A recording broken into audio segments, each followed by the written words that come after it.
yang mendukung gemoy. Itu malah digambarkan ya, itu malah diasumsikan sebagai orang-orang.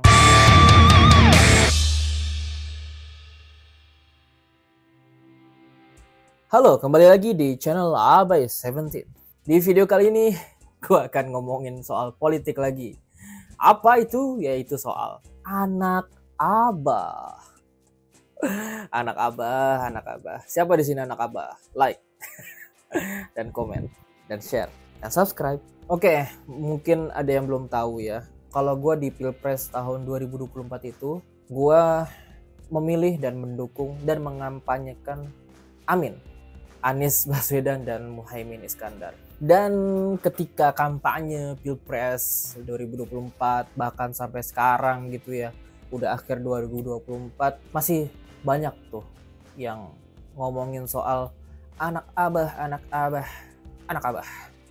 Jadi apa itu anak abah? Jadi anak abah adalah sebuah julukan de facto ke orang-orang yang terlihat mendukung Pak Anies Rashid Baswedan, terutama waktu Pilpres kemarin ya. Kenapa Anies disebut abah? Jadi ketika live itu ada yang menanyakan, boleh nggak Pak Anies menjadi abahku? Ada yang nanya begitu. Wah, rame dah tuh.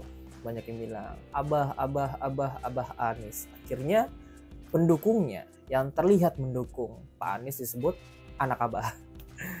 Seperti itu. Tapi teman-teman, ini yang lucunya. Sampai sekarang julukan anak abah itu masih bergulir. Walaupun Pilpres sudah lama kelar ya. Lihat diksi yang gue pakai. Juluk, menjuluki, julukan. Gue tidak memakai kata ngatain untuk anak abah. Karena kenapa? Anak abah itu teman-teman, itu sudah digambarkan di memori orang-orang adalah masyarakat yang rasional.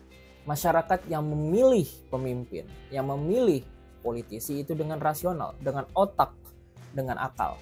Itulah yang digambarkan dengan anak abah. Sedangkan ada paslon lain itu digambarkan dengan gemoy, ya, yang mendukung gemoy. Itu malah digambarkan, ya, itu malah diasumsikan sebagai orang-orang bodoh, orang-orang yang memilih dengan emosi doang, tidak menggunakan akalnya dengan baik.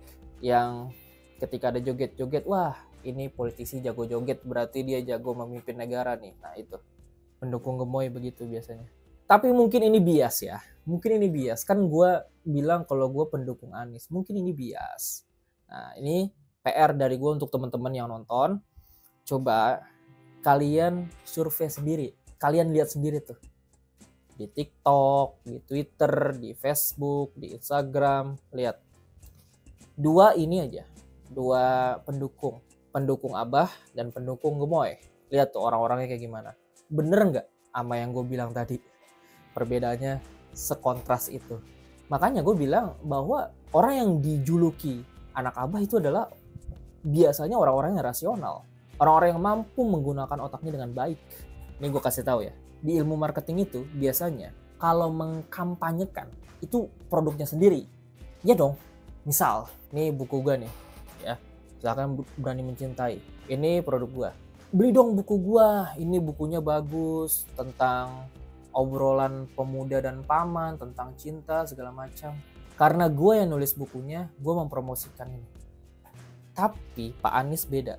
Yang mempromosikan Pak Anies Baswedan dengan anak abah, anak abah, anak abah itu malah biasanya buzzer-buzzer atau orang-orang yang mendukung paslon lain. Lucu kan? Itu padahal kompetitor. Jadi semoga lu ngerti ya apa maksud gua. Anak abah itu bukannya di marketingin oleh pendukung-pendukung Anies, tapi malah dimarketingin oleh kompetitor-kompetitornya. Apalagi kompetitornya itu sampai bayar buzzer ya. Kan sangat lucu ya. Kompetitornya membayar buzzer untuk memarketingin Pak Anies. Itu sangat lucu. Si buzzer-buzzer ini dengan kebodohannya tentu saja menganggap bahwa mereka ngatain anak abah untuk menjatuhkan mentalnya. Padahal itu malah mengangkat nama abah itu sendiri kan. Malah memarketingin abah itu sendiri. Yang mana abah itu pasti Anies Baswedan. Dan pendukung-pendukung Pak Anies ini, yang anak abah ini, nggak ada yang marah. Dipanggil anak abah nggak ada yang marah. Bahkan ada beberapa mereka yang bangga dipanggil anak abah gitu kan. Karena itu tadi dianggap orang yang rasional. Oke, itu untuk anak abah ya. Ada yang mau gue sampaikan untuk penekanan di sini. Ya, gue mendukung Anies Rashid Baswedan waktu Pilpres kemarin. Tapi dari dulu gue bilang, gue itu bukan penjilat kaki Anies. Maksudnya gini, gue bukan orang yang mengiyakan dan menyetujui semua pendapat Pak Anies. Bukan. Ada kok beberapa pendapat yang gue kurang setuju dari Pak Anies. Ada. Dan itu is okay menurut gue. Jadi gue tetap mengkritik Pak Anies kalau Pak Anies keliru. Dan itu hal biasa di dunia politik. Dan ngomong-ngomong, Pak Anies akan bikin partai. Nah, bagaimana nih dengan kalian? Tertarik nggak kalau Pak Anies mendeklarasikan sebuah partai atau organisasi?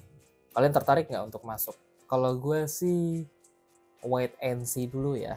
Gue mau menunggu dan lihat dulu perkembangannya kayak gimana. Gue nggak mau yang namanya asal-asalan di politik ini. Itu aja video kali ini. Silakan like, comment, share, and subscribe. Gue Abai 17 and have a nice day.